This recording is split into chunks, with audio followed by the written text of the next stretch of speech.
Դե ինչ, եկանք ստեղ, հեսա լրագրողներից մեկը, եթե չեմ սխալվում ժողովուրդ օրաթերթի որոշ նյութեր կա, որոշ հարցեր տվեց պատասխանեցի, եկանք ստեղ զրուցեցի բնակիչների հետ, հաստատվեց այն, ինչ որ ես մտածում եմ, այսինքն շինարարները, որոնք որ աշխատանքներ են իրականացրել, որ երբ որ քաղաքացիները բողոքել են, փորձել են քաղաքացիներին, այսպես ասած, սաստել իմ անունը տալով։ Հիմա ես կրկնում եմ, այն շինարարները, այն շինարարական կազմակերպությունը, այն սեփականատերը, այն իրական սեփականատերը, որը որ այս Բաղրամյան 26-ի շրջակայքում վերևը գտնվող շենքի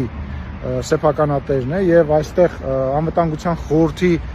շենքի կողքը գտնվող եւս մի սպիտակ շենք կա,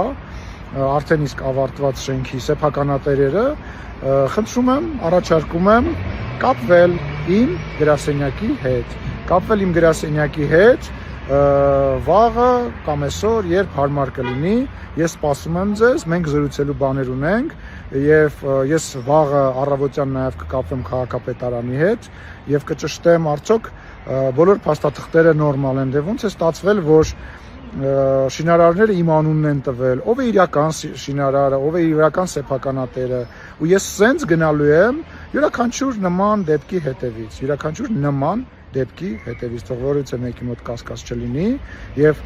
եւս մեկ անգամ խնդրում եմ, հարգելի հայրենակիցներ, Հայաստանի Հանրապետությունում այն գույքը, այն սեփականությունը, որը որ ես ունեմ, ամեն տարի հայտարարագրվում է։ Դրանից դուրս որևիցե գույք